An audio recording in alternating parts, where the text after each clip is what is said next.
Hey there guys, welcome back to Skirmish Miniature Gaming. It's Luke here, back for another Warcry faction focus / review for all of the new warbands that are out. The third and final Stormcast chamber is now out, Sacrosanct. These are like your magical contingent, if you like. I'm going to be taking you through them today.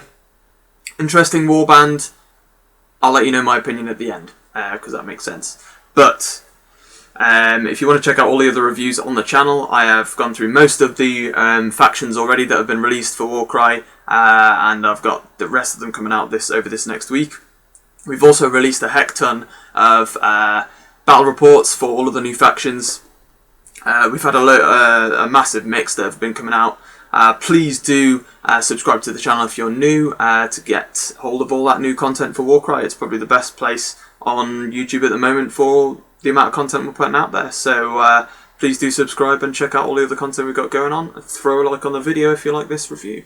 Otherwise, leave some comments down below for me. Let me know what you think of the Sacrosanct Chamber. I know Stormcast aren't getting a lot of love in Warcry, so let me know what you think. But yeah, we've also got a battle report that came out yesterday, so please do check that out. It is with the Sacrosanct versus the Beasts of Chaos. Great game it was, so please do check that out. Sign up to become a member if you want to check out the extra games that we have up there.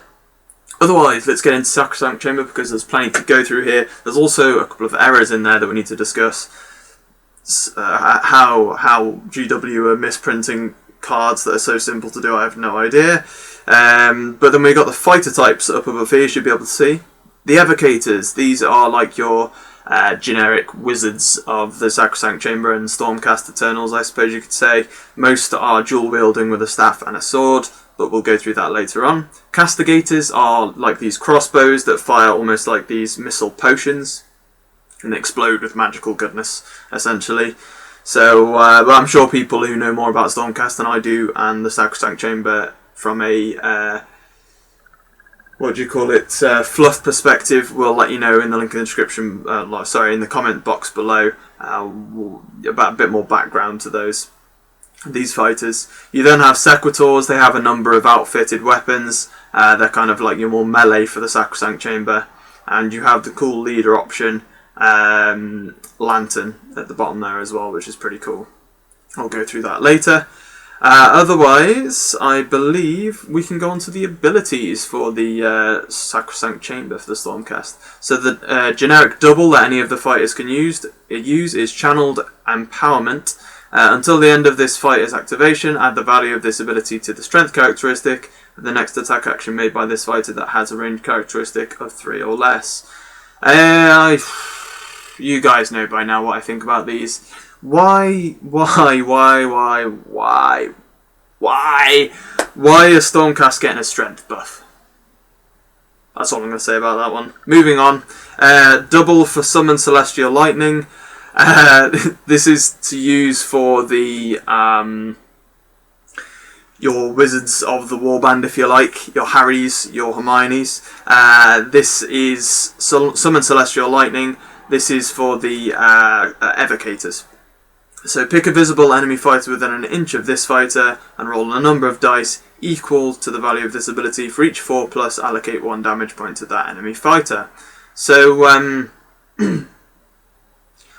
yeah, it's not bad. If you have 6 dice on the value from a 6 on the value of your double, you're rolling 6 dice, 50-50 chance, so therefore you're looking at 3 damage on average, I suppose. Yeah, interesting. You'd hope for better than average, obviously, but 3 damage when you're within an inch of your opponent, it's not too bad, is it? Not too bad for a double at all. You end up having quite a lot of excess doubles a lot of the time, so why not go for that? A lot of the time, though, if I'm within an inch of the enemy fight, I'm going to just want to use Onslaught, to be honest. That's the only thing I think about those. Okay, so then going on to the double for the leader. So the leader ability for this warband is a double. Quite interesting. Cleanse the Realms of Taint. A fighter can use this ability only if an enemy fighter has been taken down by an attack action made by them this activation. This fighter makes a bonus move or bonus attack action. Although you're only going to ever have one leader on the battlefield, remember, but I like how this leader one is very combat based. I quite like that. And really strong as well, because your leader's going to be pretty tonk, so they're going to be able to completely take out an enemy fighter quite easily. Only a double to then make a bonus move or attack action. I quite like it. I quite like it. Not bad for a double indeed, but obviously it's quite situational because it's only your leader that can use it. So I guess you're looking for the leaders in this warband, your leaders in this warband, to really get in the thick of it. Hard to say really. The only thing I will point out here is that you can take a leader option for the castigators, and this does not say a minimum range here, or maximum range for the ability. So you can shoot at somebody long range with your leader who can stay out of combat, and then they're always going to be able to see somebody else. So you can then use this if you take somebody down for a double to then shoot at somebody else. So remember that for later on, because I think the castigator leader could be a big one to take. But wait and see why it's going to be a tough decision. Triple. This is Burst of Celestial Lightning. Add half the value of this ability rounding up to the damage points allocated by each hit or critical hit from the next attack action made by this fighter this activation that targets an enemy fighter more than 3 inches away. So this, I believe, is for the castigators. Yes, it is. This is for the castigators because obviously they have the range. These are your crossbowmen. So yeah, add half the value, rounding up. So the damage points on critical hits, each hit or critical hit by the next attack action. So only the first attack action or the next one that you're using does it do it for, and obviously it has to be at range. But once again, not a bad one for the castigators there, I don't think. Only half, so I mean, let's say you get a 5 or a 6 on the value of the double. You're adding 3 to the value, to the damage for each hit and critical hit. It's quite strong, to be fair. For each hit and critical hit, I think that's one of the better ones in there. And obviously you're going to be at range, so why not? For a triple, I think that's quite nice. Soul Shield Channeling. This is the shield one, so anything pretty much with a shield is going to be able to use this. Until the end of the battle round, add the value of this ability to the toughness characteristic of this fighter. Yeah, that's 2 abilities for me in this warband that have just gone to utter waste, because I would never ever use a triple on a Stormcast to up my toughness. I mean, you guys can let me know what you think. If you see any sort of logic to that, by all means. If you want to go full on narrative and just do it anyway because you're channeling your soul through your shield, it's a cool thing. But other than that, from a competitive standpoint, I think Stormcast need help, if anything, and having 2 useless abilities on their card, I think is a real kick in the teeth. Let me know what you think. Do you agree with me on that? I think most people probably will. Open the Redemption Cache. Allocate a number of damage points equal to the value of this ability to all visible enemy fighters within 3 inches of this fighter. So, kind of like a burst ability. This quad can only be used, as far as I'm aware, by the Lantern. So there's a leader option. I'll put up the card here, so if you can just about see that in the corner with me. You should be able to see it above me in a moment anyway, because I'm going to go through the fighter options. She's 245 points. She's the only option you can take to use this quad, and it's from this power that gets unleashed from this Lantern. And essentially, yeah, you're just causing damage, aren't you? But obviously you have to be within 3 of all these enemy fighters, and it's like an aura damage thing. So, I don't know really, 6 damage points to people within 3 inches. It's like the Night Haunt ability, because you have the quad for Reap Like Corn. So you're causing damage to people within a certain aura. I don't know what the range on that one is, but any of those can use it, not just the 1 leader option. So, meh. Once again, it's for a quad. Would you rather use Rampage? Probably. Sorry that I'm being so negative about these. I just think they've really been kicked in, to be honest. I think if anything, from the abilities there, that's all of the ability options we have. It's a really cool model with the Lantern, I'll give you that. It's a really nice model, and it's pretty tough, so you can definitely stay in there and then give off that aura. It's not a bad ability, but you need a good value on the dice. If you don't get a good value, I think you're more likely to just use Rampage or use it on a triple. I think so far, looking at the abilities, the winners here are the Castigators. Make a Castigator warband, maybe take the Lantern in there as the leader, but to be honest, I'd even take the Castigator leader purely for the Cleanse the Realms of Taint ability. But, yeah. An interesting one. The Lantern looks pretty cool, though. So that is all the ability options. We'll swiftly move on to the actual fighter options. So we'll see those above. You'll see those above here. There's a lot of options usually for Stormcast, and a lot of them are very similar. So I'm just going to go swiftly through for you, because you can see them there anyway. The leader option with the Lantern, who is a Sequitur. I'm not sure what the actual name for her is, but let me know below. I think it's it's actually a he, sorry, just very long, luscious hair. So it's going to be 2 5 points for the lantern, 4 range, at least I'm saying it's a lantern, it definitely looks like one. It's a cache, I suppose cache. 4 movement, toughness 6, pretty beastly because you're a leader, and you've got a shield, 30 health. You've got the lantern ability, the shield ability, and the leader ability with this fighter, so not bad there. Range 1 attack, 3 attack, strength 5, 2-4 damage. Not amazing, but then you obviously have that lantern ability, so interesting. Going on to the other Sequiturs here. So you've got the kind of black and gold armor leader there, 240 points, move 4, toughness 6, 30 health. Range 1 attack, 4 attack, strength 4, 2-4 damage. You have the shield ability and the leader ability with that one. The normal sword and shield, black gold armor. I don't know what the specific name is for the sub class for these, so you can let me know in the comments below. Movement 4, toughness 6 because of the shield, 20 health. Range 1, 3 attack, strength 4, 2-4 damage. 180 points. Interesting. The normal Sequitur class is the normal kind of Liberator style armor, but with the cloak or the toga kind of thing going on. You've got the shield and mace kind of hammer type weapon. It is movement 4, toughness 6 because of the shield, 20 health, range 1, 2 attacks, strength 5, 2-4 damage.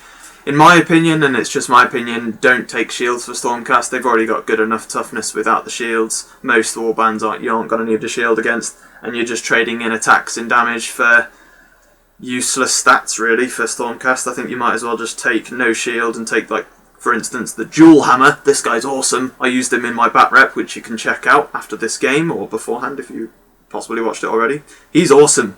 4 movement, 185 points, toughness 5, 20 health. Range 2, very important because then you don't have to be engaged, you can keep that range. 3 attacks, strength 5, 3-5 damage. Take this guy. He's awesome. I would definitely suggest thinking about taking him. He's over a shield. Why would you take the shield? 240 points, 4 movement, toughness 6 because you've got the shield. This is the leader option for the Sequiturs. It is a she. The mace on her shoulder like that, and then just keeping the shield there. Very cool model though. I love that model. 30 health, range 1 attack, 3 attacks, strength 5, 2-4 damage. Interesting. Then we go on to here the evocators. These are your wizards, if you like. Your magic, and these have the swirly eye ability where you can cause damage within an inch on the value of the dice, and you roll on 4s. You cause a damage for each one. 240 points for the leader with the kind of blue dark turquoise armour with the gold and red trim. He's holding up the staff and the sword like this. 240 points, 4 move, 5 toughness, 30 health. Range 2 because of that staff, or I think that's actually the sword. Yeah, I think that's meant to be the sword. It's showing a club symbol. 4 attack, strength 5, 2-5 damage. For a combat guy, that's pretty cool. And then you've got that extra damage capability from the ability, and the leader option and ability option as well there. So yeah, that guy seems pretty strong for a leader. You don't, like I say, need that shield buff, so you might as well take someone like that. Then you've got the 240 point staff holder like that. Wow, she's holding the staff like that. I think that's a he again, actually. Very hard to tell. I think it is. Holding the staff forward and keeping the arm down behind the back there. Toughness 5, 240 points, 4 movement, 30 health, range 1 attack, 5 attacks, strength 5, 2-4 damage. So very similar to the last one, really. Similar kind of stats, but you've got another option there. Then you've got the normal evocator with the staff and the sword being held in front of him. 180 points. You've got the swirl for the option to do that ability. Swirly eye.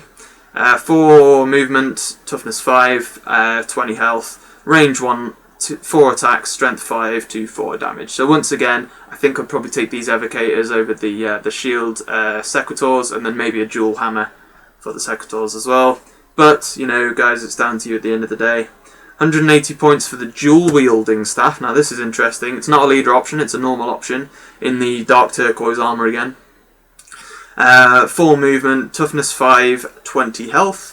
A range 2 weapon because it's that dual wield staff, so range 2 I always think is quite nice because you can still use onslaught. 3 attack, strength 5, 2/5 damage, so brutal. 180 points for that model. I think that's another nice one to consider. It's kind of like your dual hammer for the Sequiturs. But that is all the evocators. Some nice stuff in there. I think I'd mostly take evocators over Sequiturs, to be completely honest. I think paying the points for more damage and attacks when you've already got high toughness and strength definitely beats going for the shield. Yeah, I'm not going to complain about it any more than I do, but I can see why they've done it, because what else would you do with a shield for stats-wise, you know? There are some warbands you could take shields against, don't get me wrong. Maybe Ironjaws or something, but it's very rare. And even then, I think I still consider taking the extra damage, but who knows? Let me know what you think in the comments below. 255 points for the Castigator leader. Now, these are awesome. So the leader is 4 movement, toughness 5, 30 health. So these are your range guys with the crossbows. They have that ability, remember, to do the burst of celestial lightning as well. So you can add half to the value on the dice for the triple to then add to your damage for the next attack action on all hits and crits. So really nice ability to have at range. 315 range for these guys. 3 attacks, strength 5, 2/4 damage on the leader. And then the close combat attack is range 1, 4 attack, strength 4, 1/4 damage. So that ranged attack, whoa! You know, if you're already doing 2/4 bat damage, add the value, like on a 5 or a 6 value for that ability, adding 3 to the hit and critical hit for the first attack action. Ooh, you know, you're doing 5 damage base at a ranged attack. That's ridiculous. 2 loads of those, 1 with the buff from the ability. I think you could take out models pretty easy there. And bear in mind, with the damage you've already got there, this Castigator leader can use, like I said, that extra attack action with the double leader ability. What is it? Cleanse the Realms of Taint. I love that, the fact that you can use that with a ranged weapon. I think that can actually be quite strong. If we're picking out positives from the warband and the faction, that's a nice one. I'm on board for that. The only thing I've got to point out here is there's going to be a fact here. The Castigator leader with the crossbow holding the helmet does not have the leader symbol on it, but it should do. It is definitely a leader option. They have misprinted once again. If there are any other misprints that I've missed here, please leave in the comments below, but I think that's the only one I could see. There might be another leader option in there somewhere, but I think that's the main one. You've then got the normal Castigators with 195 points, 4 movement, toughness 5, 20 health, 315 range, 3 attack, strength 5, 2/4 damage. So as far as I'm aware there, the normal version is exactly the same stats on the attacks. They just, the leader has more health. Yeah, it's exactly the same. The leader's slightly better in combat. But wow, that's really good for a normal fighter. 195 points is a steal there. I would suggest taking those for this chamber.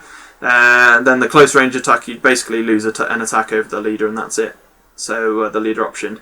So my favourite bit about the warband, there you go, in conclusion, because that is all the fighter types, are the Castigators for me, just because I think with the best abilities you have in there, and this is obviously going from a competitive standpoint of view, but obviously when you're reviewing a warband, you're kind of reviewing them based on how fun they look, the variety they've got, and then from a competitive standpoint, if anything, because people want to know what's best for the warband. So that's what I'm doing for you in these reviews, guys. Other than that, you know, the aesthetic of the Sacrosanct Chamber is very cool, I think, anyway. There are 2 completely useless, in my opinion, unless, like I say, you are up against ogres or something like that. And even then, I wouldn't see myself using them. I'd rather use Onslaught rather than upping my strength or toughness when you're Stormcast.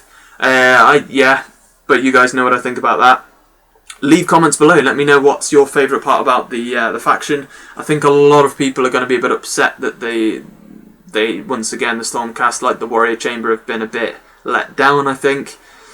However, I think for the new 2 Warrior Chamber and this chamber, I still go with the opinion that I reckon the ranged units are some of the better units, really, with the abilities you can use, especially with Sacrosanct. I think those Castigators could be very good. Obviously, I mean, if you're looking at just under 200 points there for the normal Castigator, you're only going to get 4 or 5 if you wanted to go all Castigators with the Castigator leader. But let me know what you think, guys. I think the Evocators, it's very takeable. The Sequiturs, The dual wielding stuff, pretty good. Some circumstances, maybe the shield bearers, but honestly not. I tried a nice mix in my game, so if you want to check out the battle report where I used Sacrosanct, please do check it out, because I used a good variation of models in that. Otherwise, I'm sure they'll be back on the channel at some point. I know Gaz wants to bring in his Sacrosanct, and I'm sure Finn will be as well. Probably a few other people as well there with Sacrosanct. But until next time, and the rest of the reviews coming out the rest of this week, subscribe to the channel if you're new, and there'll be many more reviews to come for the new warbands and the factions. I've already released the other Stormcast Chamber review, so you can check that out if you like on the channel. Just go and subscribe and check out that video. Leave a like if you've enjoyed this one, guys. Like I say, leave comments to show your opinion on the warband. I'm sure it'll be very mixed. And I'll be talking to you down there. But otherwise, I'll see you next time, guys, and happy skirmishing.